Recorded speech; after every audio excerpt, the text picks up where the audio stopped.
జ్యోతిషాస్త్రరీత్యా ద్వాదశ రాశుల్లో 10వ రాశి అయినటువంటి మకర రాశి మిత్రులారా, మీరు ఉత్తరాషాఢ నక్షత్రం 2, 3, 4 పాదములు, శ్రవణ నక్షత్రం 1, 2, 3, 4 పాదములు, ధనిష్ఠా నక్షత్రం 1, 2 పాదాలకు జన్మించిన మీరు మకర రాశి వారిగా పరిగణించబడుతున్నారు. మీకు ఈ మార్చి నెల శుభాశుభ ఫలితాలు ఎలా ఉన్నాయంటే అద్భుతంగా చెప్పచ్చు. ఎన్నో రోజులుగా ఎన్నో ఏండ్లుగా పడుతున్నటువంటి ఈ 7.5 శని ఉంది చూసారా, 7.5 ఆ 7.5 యొక్క అవసాన దశ వచ్చేసింది. మకర రాశి మిత్రులారా, మీకు ఇది నిజంగా అదృష్టమైనటువంటి నెల అని చెప్పచ్చు. అన్నిట్లోనూ మార్చి నెలలో చాలా అనుకూలమైనటువంటి ఫలితాలు. ఎందుకంటే 7.5 శని 7.5 శని మీకు తొలగబోతుంది మార్చి 27కి. శుక్రుడు యోగంగా ఉన్నాడు, శని 2వ ఇంట్లో ఉన్నాడు. ఈ నెల 7.5 శని తొలగంతో పాటు కుజుడు ఈ నెల చాలా అనుకూలంగా ఉన్నాడని కూడా చెప్పచ్చు. మీ ఆరోగ్యాన్ని కాపాడే బాధ్యతను సూర్య భగవానుడు తీసుకుంటున్నాడు.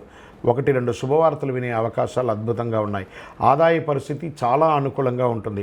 విదేశాలకు వెళ్ళాలనుకున్న వాళ్ళకి ఇది ఒక మంచి సమయం. మీ వీసాలు ఏమైనా స్టక్ అయి ఉంటే అది దొరుకుతుంది. ఉద్యోగంలో చిన్నపాటి సమస్యలు ఎదురు చూస్తున్న వాళ్ళకందరికీ కూడా ఇది వచ్చే శుభ సమయం అని చెప్పచ్చు. మంచి అవకాశాలు దొరుకుతున్నాయి. వృత్తి వ్యాపారంలో సంతృప్తికరంగా సాగిపోతుంది. వ్యాపారంలో పార్ట్నర్షిప్లో ఉన్న వాళ్ళకి యోగం అని చెప్పచ్చు. ఆర్థిక వ్యవహారాలు ఆచితూచి వ్యవహరించండి. ఆర్థిక సహాయం చేయడంలో ఆచితూచి వ్యవహారం చేయండి. మీరు ఆర్థిక వ్యవహారాలు చేయడంలోనూ మీరు సహాయం తీసుకోవడంలో కూడా ఆచితూచి ఉండండి. రియల్ ఎస్టేట్ చాలా సుముఖంగా ఉంటుందని చెప్పచ్చు. విద్యార్థులకి శ్రమ తప్పకపోవచ్చు, కానీ ఫలితం బాగుంటుంది. ఉల్లాసంగా సాగిపోతారు. ప్రేమికులుగా ఉన్న వాళ్ళందరూ కూడా భార్యాభర్తల మధ్య అన్యోన్యత పెరుగుతుంది. సంతానం లేని వారికి ఇది ఒక సంతాన యోగం కలిగి ఒక అద్భుతమైన సమయం వచ్చు. ప్రభుత్వ వ్యవహారాల్లో అనుకూలంగా ఉంటే మేము పర్మిషన్స్ కోసం అవన్నీ పెట్టినవన్నీ కూడా కలిసి వస్తుంది. వివాహ, ఉపనయన, సీమంత, గృహప్రవేశ యోగాలన్నీ కూడా ఈ నెల బాగా జరుగుతుంది. ఇంట బయట మానసిక ఒత్తిడి స్ట్రెస్తో ఉన్న వాళ్ళు మీకు అందరికీ కూడా ఒక రిలాక్స్ అని కూడా చెప్పచ్చు. రాజకీయ నాయకులకి ఏప్రిల్ నుంచి చాలా బాగుంటుందని చెప్పచ్చు. వాహనం నడిపేటప్పుడు జాగ్రత్తగా, దస్తావేజులు అవన్నీ కూడా జాగ్రత్తగా పెట్టుకోండి. పర్మిషన్స్ ఏమైనా ఉంటే కూడా ఏమైనా మీ రెన్యువల్స్, ఇన్సూరెన్స్ అవన్నీ కూడా జాగ్రత్త చూసుకోండి. షేర్ మార్కెట్ స్పెక్యులేషన్ మిశ్రమంగా ఉంటుంది. మీడియా రంగం వారికి చాలా బాగుంటుందని చెప్పచ్చు. సాఫ్ట్వేర్ రంగం వారికి as the stress but good అని కూడా చెప్పచ్చు.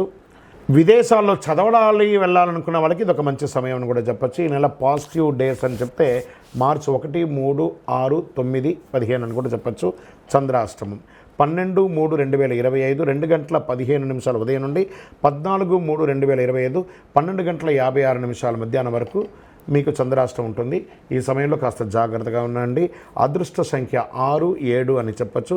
పరిహారం శుక్రవారం సప్తశతి పారాయణం చేయండి. అమ్మవారికి చండీ పారాయణం చేయండి. శనివారం ఇంటి ఇలవేల్పని ప్రార్థన చేయండి. అతి శక్తివంతమైనటువంటి కరుంగాళి మాలను ధరించి ఆయురారోగ్య ఐశ్వర్య భోగభాగ్యాలను పొందండి. ఇంకను మీ వయస్సు ఎంత ఉందో ఆ సంఖ్యతో మీ ఇంటి ఇలవేల్పు దగ్గర దీపం వెలిగించి నువ్వుల నూనెతో ఆరోగ్యంగా ఉండండి, ఐశ్వర్యంగా ఉండండి. విజయోస్తు.